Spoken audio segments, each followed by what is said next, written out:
Sumainyo ang Panginoon. At sumairin. Ang mabuting balita ng Panginoon ayon kay San Lucas. Papuri sa iyo, Panginoon.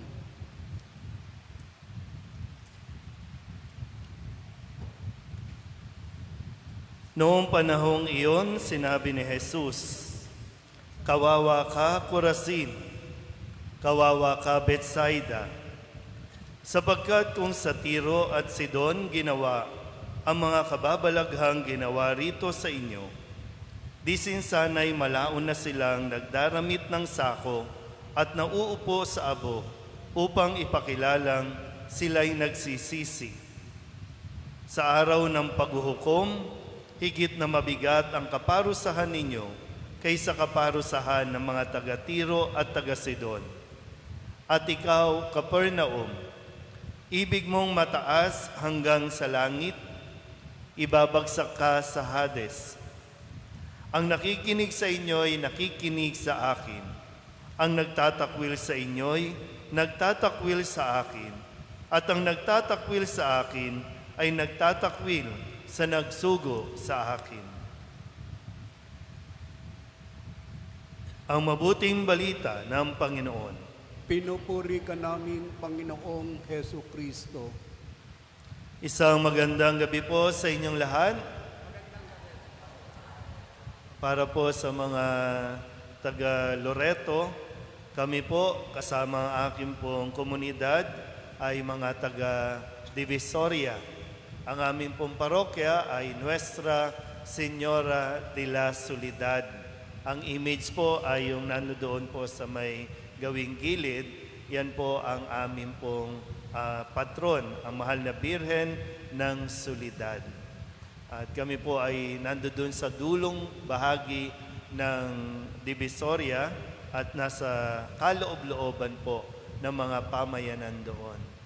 Ang mahal na Birhen ng Soledad, iba po yan sa imahe ng Dolorosa, yung nagdadalamhati.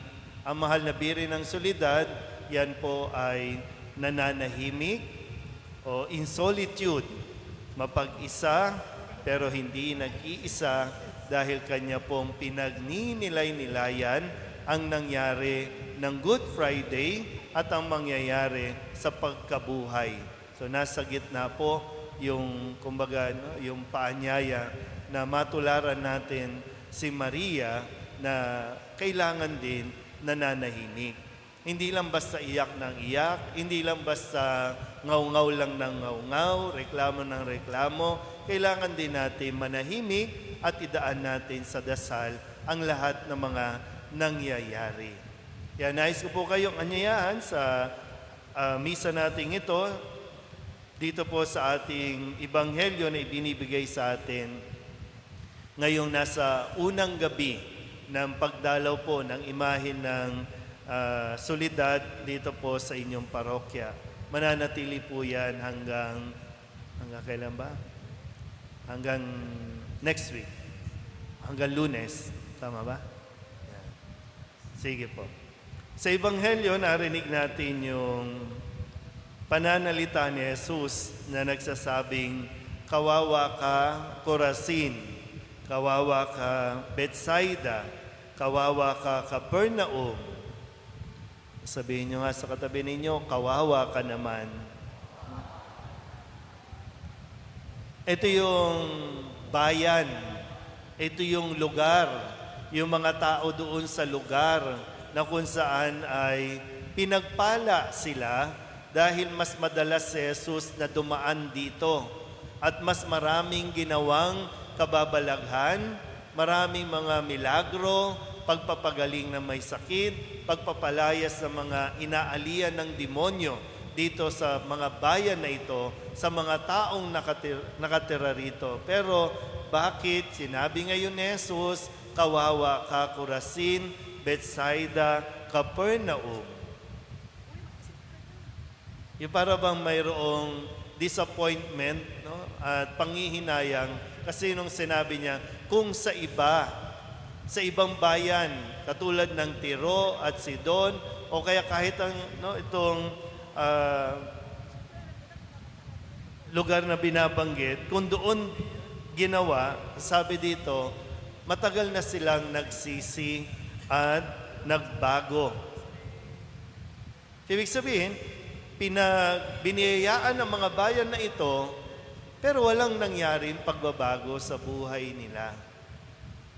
Yung kasalanan, patuloy pa rin na pinaiiral, ginagawa pa rin.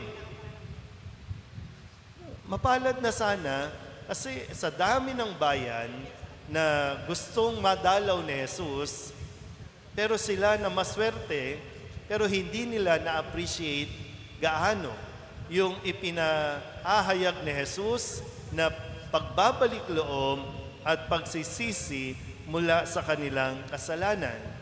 Kasi lahat naman ng paghihirap natin ay dulot ng kasalanan.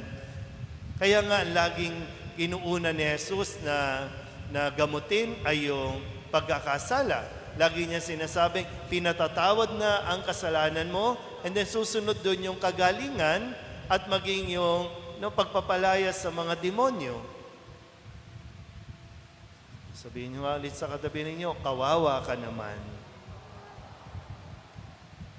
Sige. Sabihin niyo nga ulit sa katabi ninyo, pinagpala ka ng Diyos. Pero ano nga ang ginagawa natin sa mga blessings na nare-receive natin o natatanggap natin? Na-appreciate mo ba yon? Baka kasi pwede rin sabihin, di ba, no? Kawawa kayo mga taga-Kamba. O dito, kawawa kayo mga taga-Loreto. Ano pa ba? Kawawa kayo mga taga-Maynila.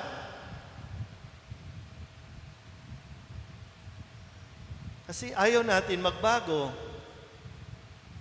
Baka sayaw lang tayo ng sayaw. No? May sayaw din kayo dito, ano? May sayaw din kami. May biba-biba kayo, may biba din kami. Pero saan mapupunta ang mga ito kung hindi ito magdadala sa atin sa pagbabago at pagsisisi sa ating mga kasalanan? Kahit ikandirit mo pa yan, magpatumbling-tumbling ka dyan, mababaliwala lang yan kung hindi naman tayo nagbabago. Kasi ang mahal na Birhen, lagi yan nandiyan dyan para tulungan tayo na mailapit tayo sa kanyang anak, kay Jesus. At hindi naman mahirap lumapit kay Jesus. Pero marami tayong blessings. Yun nga, pag humihinga tayo, di ba? Halos lumuhod tayo, mag-iiyak tayo. Sabihin nyo nga ulit sa katabi ninyo, pinagpala ka. Natitignan mo, yung katabi ninyo matanda na, pero malakas pa. Mayroon dyan, mga nakikipaglaban sa buhay, may cancer, may leukemia, at kung ano-anong sakit na nakikiusap sa mahal na Birhen na tulungan siyang pagalingin. Tapos ikaw, malakas ka, pero hindi mo na-appreciate kung makabisyo ka, wagas. Eh kung yung magandang kalusugan mo ibinigay sana doon, yung mga estudyante, mapalad kayo, nakakapag-aral kayo. Pero anong ginagawa? Bulakbol dito, katiin dito. Ang dami nang walang pasok. Pag may pasok, tatamarin pa. Eh kung yung eskwelahan ninyo inilagay doon sa mga Aita, sa mga indigent o indigenous people, eh di mas maayos sana ang pag-aaral nila.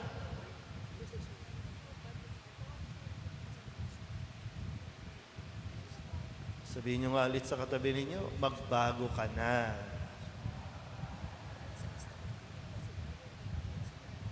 Marami po di ba marami kayong bus station, no? Mga taga-probinsya yan. Maswerte na sana tayo, di ba? Mga taga-Manila, maswerte sana tayo. Buhay sana tayo. Pero nung ginagawa natin, sinasayang natin. Yung mga pondo, sayang. Maayos naman yung kalye, sisirain. Yung mga sira, ayaw ayusin. Kanino ba ang mga taga Loreto? Doon ba sa sumisigaw na babalik na? O yung sumisigaw na wag nang bumalik? Kanino? Kasi ano?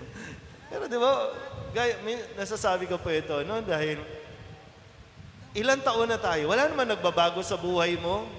May nagbago na ba sa buhay mo? Yung ibinoto mo, nagbago na ang buhay. Nare-realize niyo po ba? Yung binoto mo kahit yung last election lang, mayaman na sila. Ikaw, nagdarasal ka pa rin sa mahal na birin, sana yumaman ako, sana tumama ako sa loto. Kasi ayaw mo magbago. Kung sino ang magbibigay ng pera, yun ang iboboto.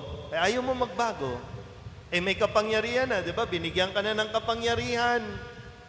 O anong ginawa mo sa kapangyarihan? Ibinenta. Tapos magre-reklamo na naman tayo. Traffic, sira ang kalye, yung mga jeepney driver nakabalandra na lang kasi bawal ng pumasada. Kasi hindi tayo nagbago. Hindi natin sinamantala yung kapangyarihan na mayroon tayo. Kaya, eto tayo ngayon, nga. At ang naririnig na, kawawa kayo mga taga Maynila. Sige, buuin na natin. Kawawa kayo mga taga Pilipinas. Pero, tinan nyo yan. Ganun pa yan. Sa darating na eleksyon, pag kumatok na si chairman, o kung sino mang coordinator, okay na tayo, ha? Lord, ang hirap ng buhay, Lord. Hindi mahirap ang buhay. Pinahihirapan natin ang buhay natin. Kasi ang Diyos hindi nauubusan ng biyaya. Ang dami niyang binibigay na biyaya. Hindi nga natin lang kayang i-handle. Kaya nga napapabayaan lang nasasayang lang. Nawa, sa tulong ng mahal na Birhen, mapagnilayan natin at maidaan natin sa dasal ang lahat ng ating mga magiging desisyon sa buhay. Amen?